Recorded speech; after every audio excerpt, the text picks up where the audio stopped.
지난 한 주도 건강하게 보내셨습니까? 여러분의 건강을 지키는 TV 닥터 인사이드의 곽동원입니다. 지난 3월 9일이 세계 콩팥의 날이었습니다. 세계 신장학회에서는 콩팥 건강의 중요성을 알리고 콩팥 질환을 예방하기 위해서 매년 3월 둘째 주 목요일을 세계 콩팥의 날로 지정을 했습니다. 자, 콩팥이 얼마나 중요하길래 콩팥의 날이 다 있는 걸까요? 알려진 침묵의 장기가 몇 개가 있습니다. 대표적으로 간이 그러하고요. 콩팥도 그렇습니다. 증상이 나타나면 이미 늦은 경우들이 많죠. 미리미리 위험 요인을 관리하고 예방하는 게 중요합니다. 어떻게 하면 좋을까요? 이분께 여쭤보도록 하겠습니다.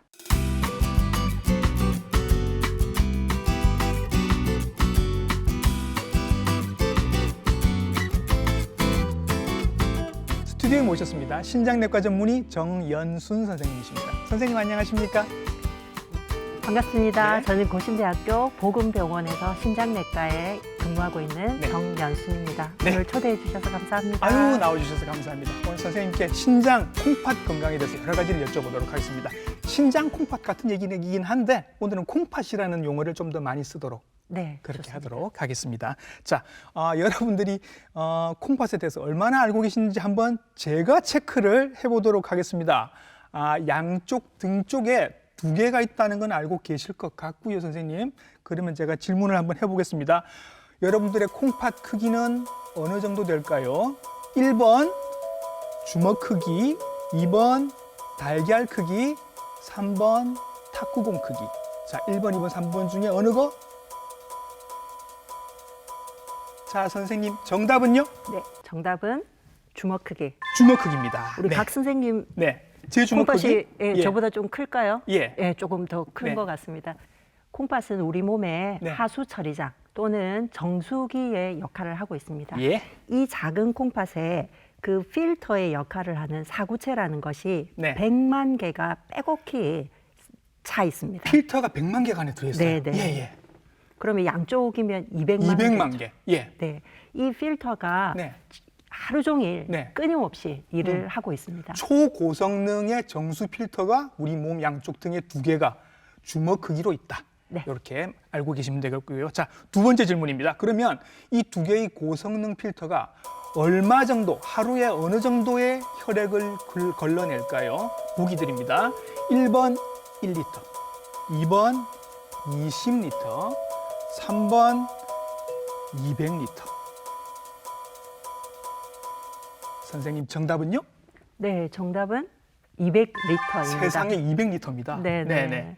저희 혈액량이 한 4리터 정도 된다고 할 때에 예. 하루 종일 우리 몸의 피를 40회 내지 50회 정도 끊임없이 예. 걸러서 깨끗하게 해주는 장기가 이 바로 콩팥입니다. 예. 이 외에도 수분을 조절을 하고요. 음. 혈압도 조절하고 네. 그 외에 피를 만들게 하는 역할도 하고요. 예. 칼슘, 인 이런 뼈에 관계되어 있는 대사 작용도 콩팥이 맡고 있습니다. 자, 그러면 선생님 오늘 신장내과 선생님 저희들이 모신 건데 선생님께서 주로 보시는 병들은 신장내과에서 어떤 질환들이 있나요? 콩팥에 생기는 병들이 굉장히 많습니다. 예. 너무너무 많은데 그 중에서도 1등에서 4등까지 먼저 말씀드릴까요? 네. 1등이 뭔가요? 그러면? 1위는 당뇨병. 네, 당뇨가 있으면서 콩팥이 나빠지는 당뇨의 경우가 합병증으로 많죠. 오는. 네. 2등이 고혈압, 3등이 사구체신염. 사구체신염. 네. 이건 아이들이 좀 많은 것 같던데. 아이들도 있고 어른들도 어른들도 많습니다. 있고요. 네. 예, 그리고요.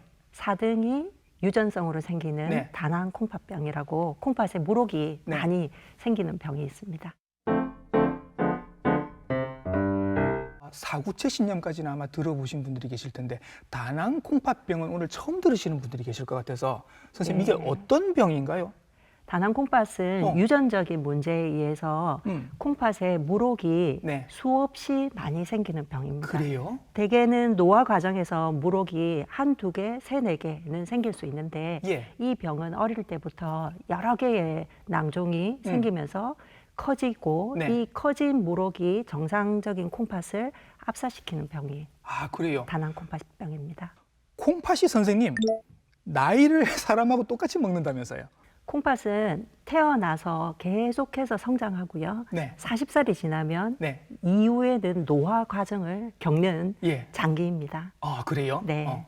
정상적으로는 40살가 지나면 1년에 1%씩 콩팥 기능이 떨어지는데 그래요? 네. 예. 콩팥이 더 빨리 나빠지는 병이 예. 만성 콩팥병이라고 그래요? 우리가 부릅니다. 예. 만성 콩팥병은 1년에 뭐 3%, 5%, 6% 이런 식으로 더 빨리 콩팥이 늙어가는 병인 거죠. 네. 40세부터 시작해서 1%씩 떨어진다. 그러면 네. 60대가 되면 20%는 이미 떨어져 있다. 네, 그렇게 알면 그렇죠. 될까요? 네. 그럼 70대가 되면 정상적으로도 한 30%는 떨어져 있는데 30-40% 정도는 감소되어 있는 거죠. 근데 이제 관리를 잘 하시느냐 못 하느냐에 따라서 차이가 많이 날 수 있다. 엄청나게 많이 나죠. 아, 그렇게 네. 말씀을 해 주시네요.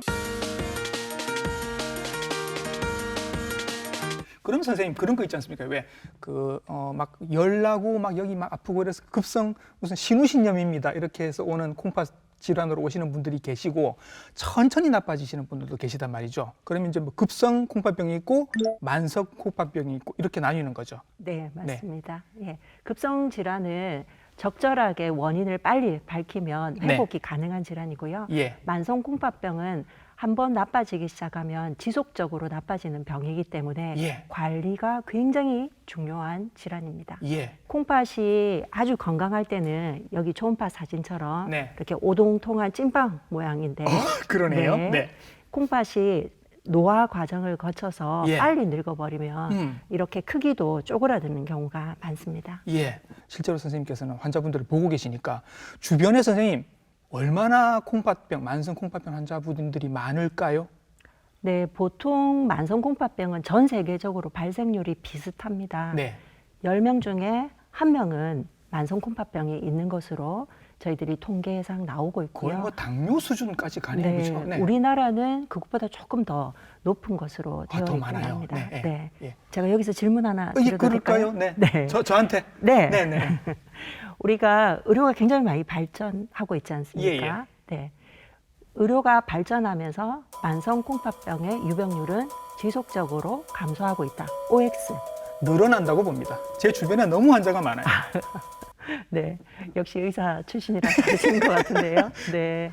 저희들이 만성 콩팥병이 어떻게 생기는지도 잘 알고 있고, 네. 그다음에 그 발생할 수 있는 여러 가지 질환을 잘 관리를 하고 있음에도 불구하고 예. 지속적으로 만성 콩팥병이 늘고 있습니다. 예. 그 이유는 바로 고령화 사회이기 때문에 그렇고요. 예. 사람의 수명은 많이 늘었는데 네. 콩팥의 수명이 그 정도 따라가지를 못하는 거죠. 그래요? 네, 그래서 70대인 예. 경우에 네. 2명 중에 1명은 만성 콩팥병이다.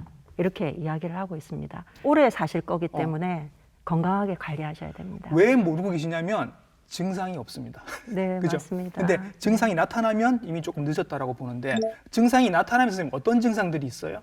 뭐 흔하게 우리 증상으로 표현하는 것이 아침에 눈을 뜨면 부기가 깔아앉아야 되는데 그렇죠. 눈두덩이가 붓는다든지 네. 오후가 되면 다리가 붓는다든지 예. 거품료가 난다든지 이런 네. 증상 많이 호소하시고요. 예. 그 외에도 이유 없는 피로감, 식욕 감퇴, 음. 빈혈, 숨참 이런 다양한 증상으로 환자분들이 내원을 하십니다. 예. 근데 앞서 말씀하신 대로 중요한 것은 증상이 나타날 때는 이미 콩팥이 많이 망가진 경우가 예. 많아서 네. 그래서 건강 검진이 굉장히 중요한 병이 콩팥병입니다. 저희 방송 보고 계시는 70대 두 분 중에 한 분은 이미 만성 콩팥병이 있으시고요. 증상은 없고요. 그래서 지금 모르시는 거고 그래서 건강검진이 중요합니다. 그러면 건강검진을 어떻게 받아야 될까요? 지금 당장 MRI를 찍어봐야 되나요? 초음파 검사를 해봐야 되나요? 되게 궁금하실 겁니다, 선생님. 어떤 검사 받아보시면 돼요? 네, 전 국민이 40세가 지나면 이미 많은 환자분들이 거의 대부분 받고 계십니다. 뭐 근데 얘기하시는 받고 거죠? 있는데도 잘 모르시는 경우가 그래요? 많죠. 네, 이 표를 보시면요, 네. 신장 질환이라고 해서 나와 있죠. 예. 네, 그 옆에 혈청 크레아티닌이라는 것이 나와 있습니다. 예. 이 혈청 크레아티닌은 정상적으로 저희 근육에서 날마다 혈중으로 방출되는 성분이거든요. 예. 근데 콩팥 기능이 떨어지면 소변으로 배출이 잘 안 돼서 네. 혈중의 수치가 높게 나오겠죠. 예. 그래서 그 높은 정도를 봐서 우리가 콩팥 기능이 좋다, 나쁘다라는 이야기를 하고 있습니다. 예. 근데 여기 오른쪽에 보시면 네. 정상 수치가 1.5까지라고 되어 있지만 네. 이 주변도 이미 콩팥이 50% 가량까지 나쁠 수 있기 때문에 예. 요 수치 근처에만 가시더라도 음. 전문 진료를 받아보시는 것을 권하고요. 예. 이 그 밑에 크레아티닌으로 산출한 신사구체 여과율이라는 것은 있네요. 콩팥의 점수라고 생각하시면 됩니다. 아, 그래요. 그리고 그 밑에 보시면 요 검사라고 있습니다. 네. 신장내과 의사들은 이 요 검사 결과를 굉장히 중요시 생각합니다. 왜냐하면 예. 단백뇨가 있느냐 없느냐에 따라서 네. 콩팥의 수명이 굉장히 좌우를 많이 차이가 난다. 네, 하기 네. 때문에요. 예. 네, 그래서 요 단백이 경계나 의심으로 나온다면 이것 또한 빨리 예. 가셔서 진료를 받아보시는 것을 권해드립니다. 검사 잘 받으셨을 텐데 유난히 요즘 이런 분들 계실 것 같아요. 그 수치가 크레아티닌 수치가 선생님 1.5 이하 이렇게 나오는데 내가 그럼 1.4면 괜찮은 건가? 아니면 점점 올라가면 1.0이었는데 1.1이 되고 1.2가 되고 검사할 때마다 조금씩 높아진다. 이런 분들은 어떻게 해야 될까요? 네, 두 경우 모두 만성 콩팥병의 가능성이 있기 때문에 정밀 검사를 요합니다. 예. 콩팥은 50%가 나빠져야지만 예. 피 검사에서 이상이 발생하기 시작하고요. 네. 그다음에 콩팥의 기능을 1년, 2년, 3년, 4년 이런 식으로 추적 관찰하는 것도 네. 콩팥 질환이 발생하고 있는지를 예. 예측하는 데 굉장히 도움이 많이 되기 때문에 예. 두 경우 모두 신중하게 네. 정상치 안에 있다라고 해서 안심하실 건 아니다. 네. 수치가 높게 유지가 된다면 이건 이미 위험한 걸 수 있다. 왜냐하면 침묵의 장기이기 때문에 검사를 자주 받아보시고 혹시 추가로 검사를 더 하자고 하면 그렇게 받으시면 될 것 같습니다. 자, 그러면 어떤 분들이 이런 수치가 좀 높게 나오고 만성 콩팥병으로 가실 가능성이 높을까요? 굉장히 중요한 질문입니다. 예, 예. 왜냐하면 어떤 사람들이 콩팥이 나빠질 것인지를 알고 있으면 네. 그 환자분들은 적극적으로 미리미리 검사를 할 수가 있으니까요. 그러니까, 예. 네, 1위부터 4위까지 아, 이것도 공개하도록 등수가 하겠습니다. 있어요? 네, 네, 네. 예. 등수가 있습니다. 1위가 당뇨병. 하하. 아, 당뇨 합병증 중에 콩팥병이 있었죠. 그렇죠. 예. 네, 2위가 고혈압. 고혈압 있으신 분들. 네. 3위는요? 3위가 사구체에 염증이 생기는 사구체 신염. 예. 네. 4위가 콩팥에 유전적으로 물혹이 많이 생기는 다낭 콩팥병. 아까 말씀하신 그 대표적인 질환 4가지. 네, 콩팥에 맞습니다. 생기는 병 4가지. 네. 여기 있으신 분들이 만성 콩팥병이 잘 생긴다라는 네, 말씀이신 거죠. 이런 분들은 1년에 한 번이 아니라 네. 6개월에 한 번, 음. 내지는 3개월에 한 번씩이라도 예. 검사를 해보시는 것을 권고하고 있습니다. 예. 당뇨, 고혈압 요 2가지만 해도 아마 한 70%는 되는 것 같다라고 제가 얘기를 들은 것 네, 같습니다. 맞습니다. 대한신장학회 자료를 보시면 네. 당뇨, 고혈압 약제들이 굉장히 좋아짐에도 불구하고 예. 앞서 말씀드린 대로 고령화 사회가 되면서 지속적으로 유병률이 증가하고 있습니다. 예. 그러면 이제 선생님께서는 이런 분들을 많이 보시니까 네. 뭐 약도 처방을 하시고 뭐 하라고 하시고 할 텐데 그중에 이제 생활 습관들을 굉장히 말씀을 많이 하신다고 제가 얘기를 들은 것 같습니다. 네, 제가 신장내과를 한 20년 이상 해보니까 예. 우리 신장내과 환자분들에게는 생활 습관이 너무너무 중요합니다. 약보다 중요한가요? 네네, 너무너무 중요합니다. 예, 예. 그게 제가 지금까지 배운 결론 중에 하나라고 생각이 들어서 예. 제가 오늘 말씀드리러 나왔고요. 예. 저는 환자분들께 저는 히딩크, 네. 우리 환자분은 박지성 축구 선수라고 예. 말씀을 드리거든요. 예. 저는 어떻게 합니까? 3개월에 한 번씩 오시면 네. 뭐 고작 10분 정도 코칭하죠. 이렇게 그렇죠. 해야 됩니다. 네, 예. 하고 네, 나머지 그 10분을 뺀 3개월 동안 우리 환자분들이 직접 필드에서 열심히 뛰셔서 골도 넣으셔야 되는 거죠. 그렇죠. 네. 그래서 우리 환자분들이 이 생활 습관을 알고 네. 또 알고 실행하는 데 있어서는 왜 그렇는지 이유를 알아야지 동기가 부여되고 예. 그 동기가 있어야지 실천을 하니까요. 그렇죠. 제가 오늘 말씀드릴 내용은 이유와 생활 습관 예. 몇 가지를 준비해 왔습니다. 약보다도 네. 중요한 콩팥을 지키는 10가지 생활 습관을 말씀을 해주신다고 합니다. 아닙니다, 선생님. 네.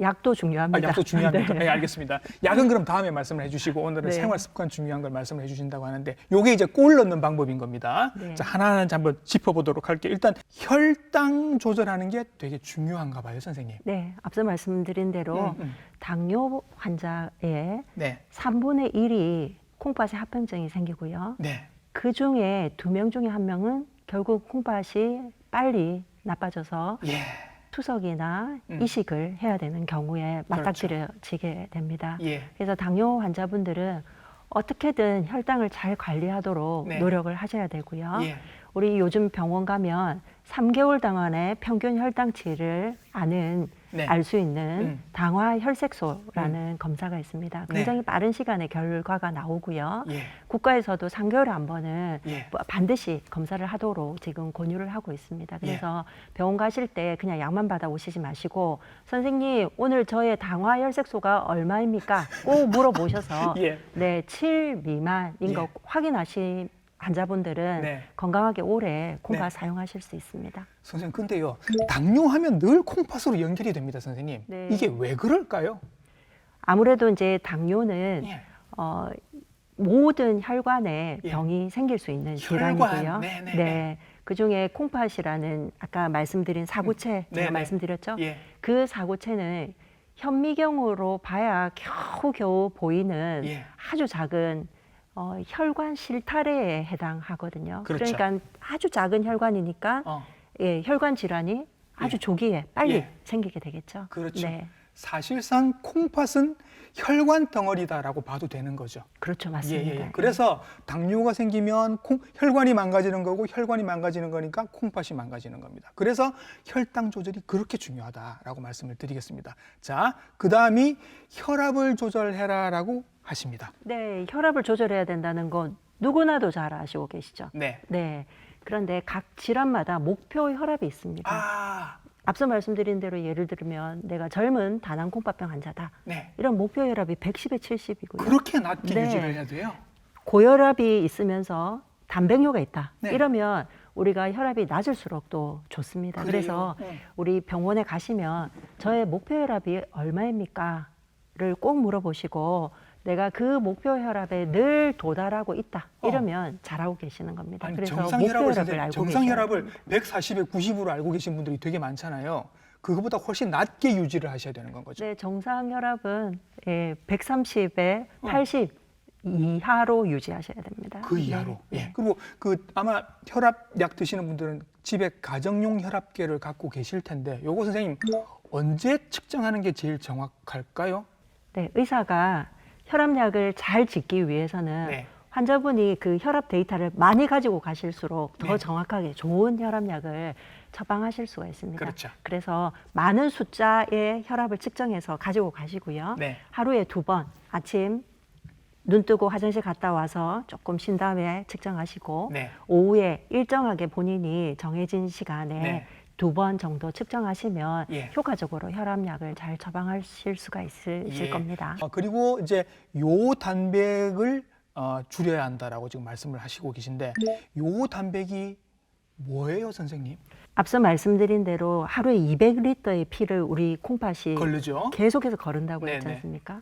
근데 콩팥에 상처가 나고 콩팥이 아프면 네. 그 혈액 안에 있는 단백질이 예. 콩팥을 통해서 사구체를 통해서 오줌으로 빠져나오는 거죠. 못 걸르고 빠져나오는구나. 정상적인 사구체면 네. 단백이 빠질 수가 없습니다. 아, 그래요, 네. 그래요. 근데 콩팥에 아주 미세한 구멍이 났다고 생각하시면 되죠. 그래서 음. 단백질이 소변으로 빠져나오는 것을 예. 일단 이상 징후로 저희들이 받아들일 수는 있고요. 네. 단백이 빠져나오면서 주위 콩팥 조직을 빨리 노화를 일으키게 됩니다. 아. 네. 그래서 단백이 소변에 나오는 양이 예. 적을수록 좋다라고 이야기를 하는 거고요. 예. 정상인은 한 100에서 150mg 정도 나올 수는 있고요. 네. 저희들이 1000mg 이상 계속해서 나온다 이러면 콩팥의 수명은 짧아지는 게 확실합니다. 예. 그래서 가능하면 1000mg 미만, 네.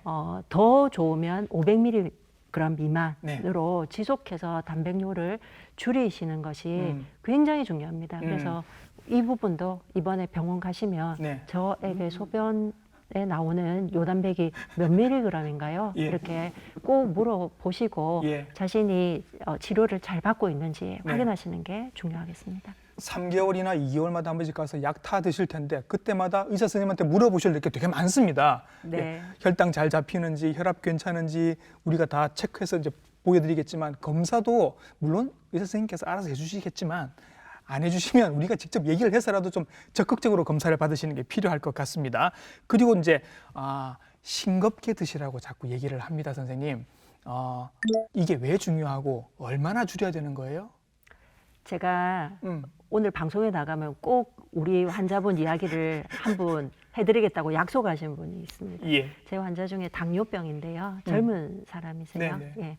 근데 그 부종이 지속되고 요단백이 심해서 제가 올 때마다 이렇게 혈압도 조절 안 되고 요단백도 조절 안 되고 부종이 조절 안 되면 네. 결국은 투석을 빨리 할 수밖에 없습니다. 그러니까. 라고 이야기를 하는 환자분이 계신데 예. 그게 실제로 그렇거든요. 예. 예.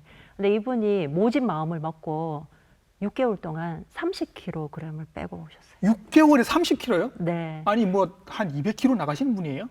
100kg를 찍고 나서 예. 이렇게 충격받고 빼셨다고 하더라고요. 그래요? 네. 근데 그분은 많은 부분이 부종이 많았기 때문에 예. 단기간에 그렇게 많이 뺄 수는 있었고요. 붓기가 빠진 게 많아서. 네. 네. 그래서 이제 제가 너무너무 칭찬을 많이 해드렸죠. 음. 왜냐하면 부종을 빼고 나서 혈압도 좋아지고, 네. 콩팥 기능도 안정화되고, 네. 예, 여러모로 환자분이 이제 자신감도 가지게 되고, 그래서 이제 뭘 해주면 좋겠냐, 내가 너무 잘해서 선물을 주겠다. 하나 해주고 싶다. 예. 이렇게 했더니 혈압약을 빼달라고 해서 약을 줄여달라. 네, 3개 드시고 계셨는데 예. 혈압약을 2개를 빼드렸습니다. 그래요? 네, 그래서 저염 식사는 특별히 부종이 있는 고혈압 환자들에게 굉장히 효과적인 치료 예. 방법이고요. 예. 그다음에 우리 콩팥 환자들에게 굉장히 그 효과를 많이 볼 수 있게 하는 예. 생활 습관 중에 하나입니다. 싱겁게 먹는 선생님만의 노하우 같은 거 어떻게 말씀해 주시는 게 있으세요? 네, 우리 보통 저염 식사하면 소금을 하루에 5g 미만 5g. 먹으라고 이야기를 네. 하는데요. 우리 김치 3조각 먹으면 소금이 1g 이미 먹는 거거든요. 아이고, 네. 그래서 이 그림에 보시면 예. 저희들 그 소금 1g에 해당되는 다른 예. 양념장들이 이렇게 나와 있습니다. 그러네요. 그래서 네. 환자분들께 이런 양념장을 이용을 해서 맛있는 양념을 만들어서 예. 찍먹해서 드시라고 찍먹해서. 권해드리고 있습니다. 어. 그리고 이와 더불어 국, 찌개, 조림, 외식을 피하시면 저염 식사 굉장히 잘 해내실 수 있습니다. 그렇죠. 지금 요 숟가락 안에 있는 소금량, 간장량 요게 1g이니까 네. 요거 5스푼 정도가 이제 하루 양인 건 겁니다. 같은 질문 해볼게요. 소금 줄이는 건 알겠습니다. 물은 많이 마시는 게 좋습니까? 적게 마시는 게 좋습니까?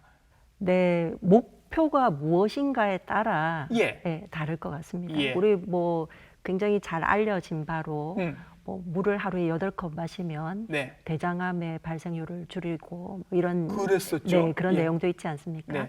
근데 콩팥 질환에 있어서 물을 하루에 2리터 이상 마시도록 공고하는 질환은 딱 2가지 있습니다. 하나는 요로 결석이 계속해서 반복되는 환자.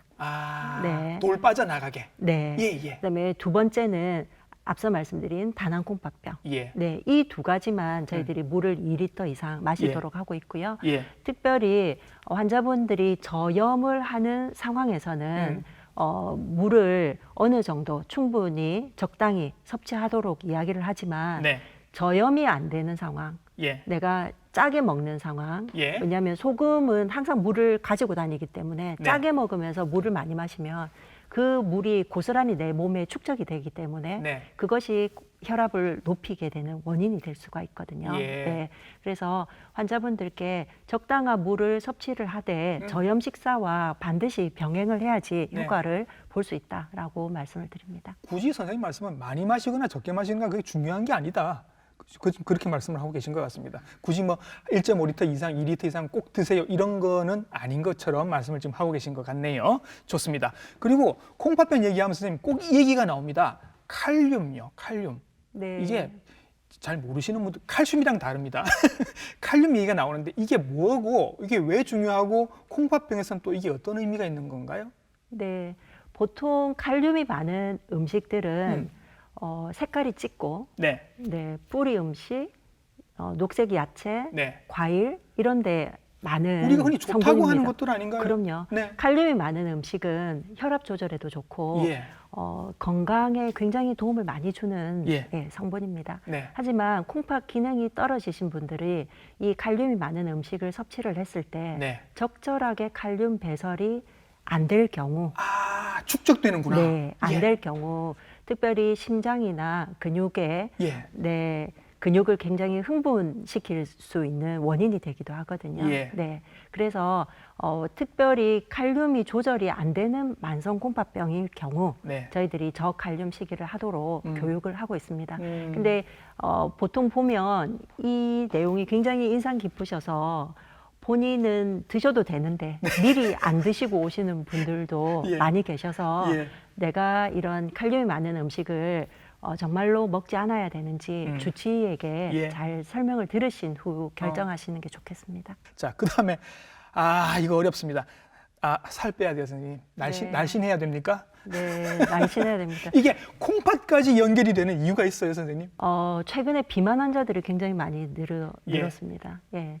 비만이 있으면서 만성 콩팥병이 같이 오시는 분들도 많고요. 예. 이 말은 내가 콩팥은 굉장히 그 엔진으로 비유하면 네. 엔진이 작은데 예. 비만을 차체로 비유를 하면 차체는 너무 큰 거죠.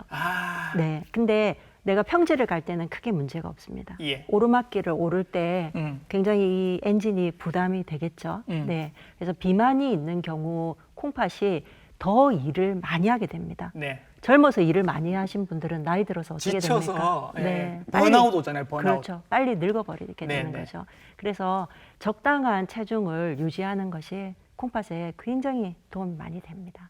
자, 그리고 늘 저희가 듣는 잔소리들 되게 많습니다. 이제 운동 규칙적으로 해야 되고 술, 담배, 콜레스테롤 유지 잘 해야 된다. 이런 것들도 다 콩팥 건강이랑 직접적으로 아주 큰 관련이 있는 건 거죠. 그렇죠. 네. 네. 특별히 운동은 여러 가지로 효과가 입증이 많이 되어 있습니다. 예. 뭐 암 발생률을 떨어뜨린다는 효과도 네. 있고요.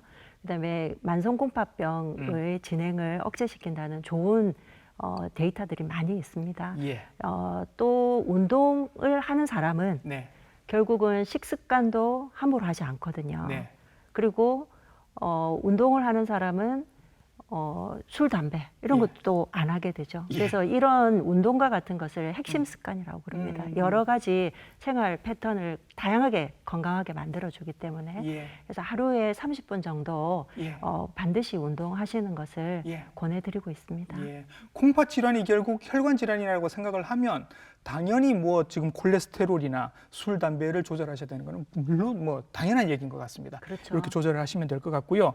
그리고 약물들도 그 지금 드시고 계시는 그 영양제나 뭐 한약이나 뭔가 드시는 게 계시면 이런 것들도 콩팥에 영향을 많이 미칠 수 있다라고 하던데요. 네. 특히 영양제 너무너무 많이 물어보시는데요. 한 주먹씩 드시는 분들 계세요, 선생님 진짜로. 네. 네. 근데 이제 많은 영양제들이 콩팥병 환자가 네. 복약을 했을 때 네. 어떠한 영향을 미친다는 것이 안타깝게도 예. 많은 정보가 많이 없습니다. 그래요? 네. 네. 그래서 이제 보통 미국 기준으로 가이드라인에서는 자연식품은 추천하지 않는다. 이 정도로 이렇게 나와 있고요. 예. 저희들이 요로 결석이 계속해서 반복되면서 콩팥 기능이 떨어지시는 분들 많거든요. 네. 예. 이런 경우에서는 저는 비타민 C 같은 경우 고용량을 드시지 말라고 교육을 하고 있습니다. 예. 그리고 한약도 요즘은 이제 많은 부분 콩팥을 나빠지게 하는 한약도 있거든요. 그래요? 그런 네. 부분들이 요즘은 많이 시장에서 퇴출된 상황이라 예. 그 부분이 많이 줄어들기는 했어도 예. 저희들이 이제 간혹 한약 복용 후에 콩팥이 나쁘신 분들 네. 있어서 주의를 요합니다. 예. 네. 치료 빼고 지금 생활 습관만 얘기를 했는데 벌써 시간이 선생님 다 된 것 같아서 다음에 한 번 더 모셔야 할 것 같고요. 네. 선생님 이제 마지막으로 만성 콩팥병 걱정되시는 분들이 지금 많으실 텐데 연세도 이미 있으신 분들이 많으시고 이분들에게 마지막으로 요렇게 하세요라고 당부 정리 말씀 좀 해주실까요? 네. 내 콩팥은 의사가 책임져 주지 않습니다. 네. 네, 내가 책임져야 됩니다. 네. 그리고 앞서 말씀드린 대로 네. 콩팥은 생활 습관이 굉장히 중요한 질환입니다. 네. 네. 이 방송을 보게 될 저희 아이들, 네. 젊은 청년들, 예. 네, 건강한 성인들 포함하여 저희 환자들, 보호자분들 지금 심은 것은 10년 후에, 20년 후에 반드시 거두게 됩니다. 세계 콩팥의 날을 맞아서 우리의 콩팥을 건강하게 지키는 생활 습관들 오늘 자세하게 알아봤습니다. 오늘 나오셔서 좋은 말씀해 주셨습니다. 심장내과 전문의 정연순 선생님이셨습니다. 선생님 수고 많으셨습니다. 감사합니다. 자, 왜 싱겁게 드셔야 하는지 확실하게 이해가 되셨죠? 우리 혀가 완벽하게 싱거운 맛에 적응할 때까지는 한 3개월 정도가 걸린다고 합니다.